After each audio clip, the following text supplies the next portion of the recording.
তুমি যদি বউয়ের কাছে যাবেন রাতের বেলা, যাইয়া বউকে বলবেন ঠিক করে যে দেখো, সে তো একটা মানুষ, আমরাও একটা মানুষ, এইভাবে বলবেন আমার মতো করি। সে তো একটা মানুষ, আমরাও তো একটা মানুষ। সে তার স্বামী নাই, সে কি করতে পারতেছে না, ঠিক মতো চলাফেরা করতে পারতেছে না, খাবার দাবার খাইতে পারতেছে না। তো তুমি যদি চাও, তুমি যদি অনুমতি দেও, আমি তো তুমি তুমি ছাড়া তো আমার কিছু লাগবে না। তুমিই তো সব কিছু। তোমাকে দিয়ে তো আমি পরিপূর্ণ, তোমার মাধ্যমে তো সব কিছু পরিপূর্ণ হয়ে যায়। হ্যাঁ, তোমার পরে তো আর আমার দ্বিতীয় স্ত্রীর কোনো প্রয়োজন হয় না। আমরা বউকে এভাবে বলতে হবে যে তুমিই তো সব কিছু আমার, তুমি ছাড়া তো আমার আর দ্বিতীয় স্ত্রীর প্রয়োজন হয় না। ওই মেয়েটা বিধবা হয়ে গেছে, তুমিও তো একটা মেয়ে, সেও তো একটা মেয়ে। তো সেই মেয়েটার বিধবা হয়ে গেছে, সে খাবার দাবারের সমস্যা, থাকার সমস্যা, আর্থিক সমস্যা, এই সমস্যাগুলো সমাধান করার জন্য আমি তাকে বিয়ে করতে চাই। এভাবে বিয়ে করে নিয়ে আসতে পারেন। এক্ষেত্রে আপনার স্ত্রী অনুমতি দিলে আপনি বিয়ে করতে পারেন। হ্যাঁ, অথবা কোনো মহিলা দেখা গেছে বৃদ্ধ হয়ে গেছে, হ্যাঁ, তার কেউ নাই, এখন তাকে দেখভাল করার মতো কেউ নাই, এখন আপনি চাচ্ছেন তাকে বিয়ে করে আপনি একটা আশ্রয় দিবেন।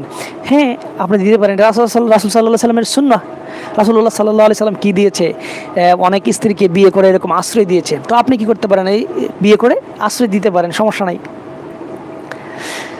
তবে প্রথম স্ত্রী যদি পরিপূর্ণ হয় তাহলে দ্বিতীয় বিয়ে না করাই ভালো। আর প্রথম স্ত্রী যদি আপনাকে বেশি প্যারা দেয়, আপনার শারীরিক মানসিক শান্তি পাচ্ছেন না, আরও আরও এভরিথিং অল, আপনি বলছেন টিকটক চালায় না, ফেসবুক চালায় না, ইউটিউব চালায় না, সে টিকটক ফেসবুক ইউটিউব সব কিছু চালায়, তার পুরুষ বন্ধু আছে, ফ্রেন্ড আছে, সে ঘুরতে যায়, তাহলে ওই স্ত্রীকে আপনার তালাক দেওয়া, যত দ্রুত সম্ভব তাকে তালাক দেন। যাই হোক, এসকে শামসুল হক লেখছে, হুজুর আপনার ভিডিও খুব সুন্দর। আলহামদুলিল্লাহ ভাইজান শামসুল ভাই, আপনাকে অসংখ্য ধন্যবাদ ভাই। আকরাম এসকে বলছি, সাপের স্বপ্ন দেখছি। ভাইজান, সাপের স্বপ্ন দেখলে সাপ এই স্বপ্নের কথা বলতে নাই, তবে যেহেতু বলেছেন একটু ব্যাখ্যা দিয়ে দিই। সাপ জিনিসটা হইছে আপনার শত্রু, ঠিক আছে। স্বপ্নে যদি আপনি কোনো সাপ দেখে থাকেন তাহলে বুঝতে হবে আপনি আপনার শত্রুকে দেখেছেন। স্বপ্নটা কি সেটা যদি ওই রকম দেখে থাকেন তাহলে আপনার শত্রুকে নিয়ে দেখছেন, ঠিক আছে। শত্রু আপনার ক্ষতি করার সম্ভাবনা আছে, বা ওই রকম ব্যাখ্যাটা হবে আর কি। যাই হোক, এমডি ইলিয়াস লাগছে, হুজুর তাহলে আমি কি অজু ছাড়া এই সূরা ফাতিহা পড়তে পারবো? বোন, অজু ছাড়া সূরা কুরআন শরীফ স্পর্শ ছাড়া আপনি অজু ছাড়াও সূরা পড়তে পারবেন, এতে করে কোনো সমস্যা নাই। তবে যদি আপনি কুরআন শরীফ ধরতে চান, হাত দিয়ে হার্ড কপি ধরতে চান, তাহলে আপনাকে সেক্ষেত্রে অজু করতে হবে। আর যদি আপনি অজু নাই, আপনি দাঁড়িয়ে দাঁড়িয়ে কোরআন শরীফ পড়তেছেন, আপনি পড়তে পারবেন, সমস্যা নেই, এতে করে আপনার কোনো গুনাহ হবে না।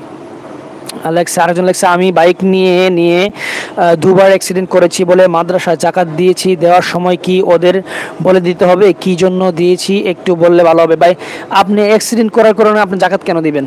এরকম ধরনের কথা বললেন আপনি। জাকাত তো দিবে ওরা যাদের 7.5 ভরি স্বর্ণ আর 52 তোলা রূপা যাদের 1 বছর যাদের হাতে থাকে, তারা হচ্ছে জাকাত দিবে। আপনি বাইক দিয়ে অ্যাক্সিডেন্ট করছেন, এই জন্য আপনি জাকাত কেন দিবেন? এরকম ধরনের কথা। আপনি জাকাত কেন দিবেন? আপনি দিবেন হচ্ছে ফেতরা। আই বস গেমিং, গেমিং ভাই, আপনি জাকাত দিবেন না, বরং আপনি ফেতরা দিবেন। আপনি 1500 টাকা, 1000 টাকা আপনি মাদ্রাসায় দান করে দিতে পারেন, মসজিদে দান করে দিতে পারবেন, অথবা আপনি এতিম মিসকিনকে দান করে দিতে পারবেন। এটা হচ্ছে ফেতরা হিসাবে দিবেন, অথবা আপনি এটাকে আল্লাহ রাস্তায়, ফি সাবিলিল্লাহ রাস্তায় দান করে দিবেন। আর জাকাত বলবেন না। জাকাত হচ্ছে নির্দিষ্ট পরিমাণ। কোনো ব্যক্তি যদি 1 লক্ষ টাকার মালিক হয় তাহলে 2500 টাকা তার জাকাত আসে, 1 কোটি টাকার মালিক হইলে 2.5 লক্ষ টাকা তার জাকাত আছে। হ্যাঁ, এটা হচ্ছে আপনার নির্দিষ্ট পরিমাণ, আপনাকে জাকাত বলবেন না, আপনারটা হবে ফেতরা।